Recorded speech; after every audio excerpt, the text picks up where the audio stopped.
Amanda Staveley, who you know, PCP Capital, she was behind the failed venture. Mm-hmm. It was the Saudis who actually pulled out in the end. Her husband, Merad Gadusi, he even threw in a few words of his own about that. And he backed, well, no, to be fair, he backed the protesters. Let me tell you, the protesters are in coaches coming down here, the Newcastle United fans. Guys, I hope you're on talkSPORT at the moment because it's going to be worth it. Amanda Staveley joins us live. Amanda, good morning. Good morning, Jim. How are you? I'm very good, thank you very much indeed. Amanda, as you know, I said in the introduction there, many Newcastle fans travelling down here to London to protest in Parliament Square, and they were saying that for many of them, you are the catalyst. Your hard work and your resolve, even though it didn't come about in the end, it spurs them on, and they're heading here today. What do you make of their effort? Look, I'm so staggered by, all the incredible support that we've had from the fans over the last year, and actually more than a year. And many of them today, many of you guys listening today are taking time out of your really busy lives to travel to London. We're so grateful for your support. We really think this is important. We think that the arbitration process that the club is running should be made public so that you guys, so all of the wonderful fans can see exactly what's going on. I'm one of the greatest draws of the club to us was its fantastic fan base. So I'd like to take the time today to say thank you to you all.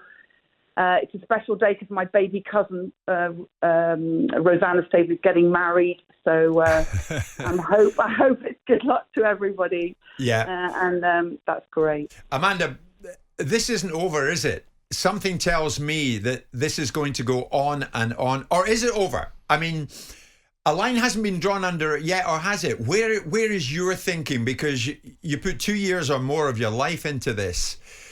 Can it still happen? Can the Saudis still get the club? Well, I think I've made my points very clear, to the government, and I think the arbitration is key.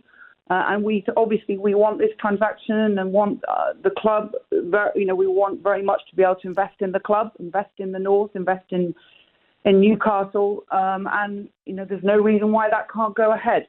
Obviously, this arbitration process is critical, I think that's why all of us want to have the chance to see what is going on between the Premier League and Mike. And you still have very good relations with Mike Ashley, and he wants to see it through. He wants it to happen, doesn't he? Well, I mean, I think one thing I would like to make clear is we also want to have very good relations with the Premier League. We're trying to become part of their institution. We're huge fans of football, whether at all levels. Grassroots football is very important.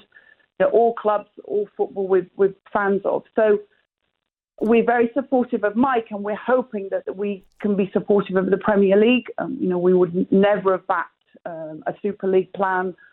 So I'm hoping in the future there's a way forward. And I don't want to sort of draw battle lines. I just want to say, look, this process is going on. We want to very much buy and invest in the club. We'd like the Premier League to run that arbitration process in public. Mike would like the same. Therefore, all of you, every question that anybody might have about how committed we were, what we want to do, it can be answered. And, yeah. I think it's also an opportunity for the Premier League to take a view that they welcome the transparency as well, because it's easier then to, if there were any critics post the process, yeah. At least everybody can say, well, it was run with full transparency, and that's important. Exactly. Amanda, just before you go, I mean, you and I have known I'm each other really for a while. I've got to pop off. I've got to pop off.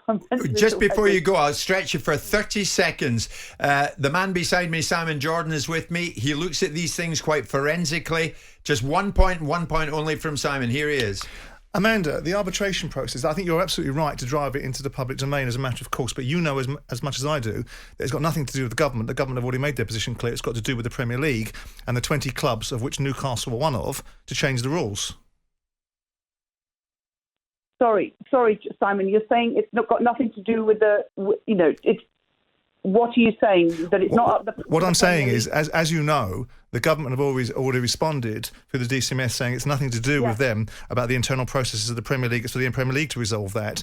And the 20 clubs in the Premier League, of which Newcastle are one, are well gifted to change that rule to bring arbitration and matters like this into the public domain, and transparency is a matter of course. It's for the Premier League and the 20 clubs, of which Newcastle have had 28 years to vote for a change around transparency of arbitration rules. So what's your point to Amanda? Actually, So what my point is you're barking at the moon.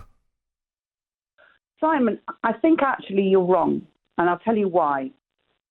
Sport has changed. You said you've got 20 years and you're barking at the moon. Well, actually, football's changed dramatically in the last 2 years. And I agree with you. Because of COVID. Okay, I know you're not pro our deal, and I'm not going to get into a splitting fight over on talkSPORT. Mm-hmm. Okay, and that's fine, and you have your opinions, and that's fine. Okay. But you've never met me, you don't know who I am, you've never looked at our business plan, and you've never considered, and you aren't aware of the facts over the last 3 years. Amanda, you just said you didn't want to have a battle, so let's not get into that, because now you're getting into it. Give me chance to answer your question. On you go, okay? Amanda, on you go. I would, just give me chance.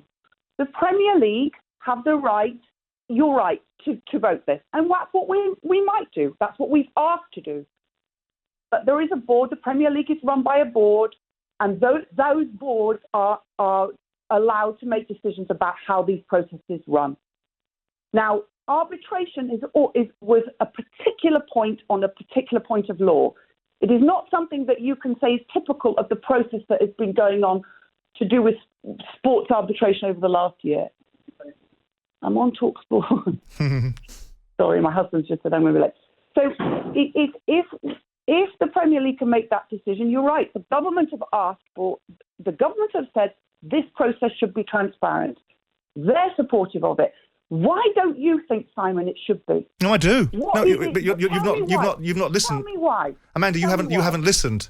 Because I absolutely agree with you that the process should be transparent. We're in a different world now, and the idea that these sort of things should be held behind closed doors is a very dated concept. But it is the gift of the 20 clubs in the Premier League, of which 14 can make a quorum to say to the Premier League board, who work for the 20 clubs, we want to put this to a vote and we want to change the rules to make transparency part of the modern day reporting process. So we're in the same space, Amanda, but we're doing it from a different perspective. What you're doing is rabble-rousing and getting a gullible fan base to believe that the dynamics of what you're trying to achieve is going to give an outcome, when really and truly the government have been very clear.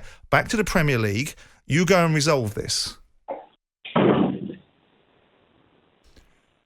Then we've asked the Premier League to resolve it, and they can have a vote on this, and Indeed. They can have a vote on providing transparency. But I think you will find that the Premier League have instances, especially around arbitration, because the Premier League didn't elect, they offered this arbitration process. They didn't say to all the other clubs, we want to have this process, is this okay? They had to have the ability to go out and do this.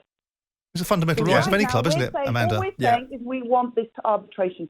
We don't, and saying that the fan base is gullible is absolutely ridiculous. Well, those fans coming down, Amanda, give them a final couple of sentences. The fans travelling to London, what do you want to say to them? Just a final couple of sentences. We are looking forward to welcoming you into St James's Park, and we're looking forward to trying to get this transaction over the wall, and it will do.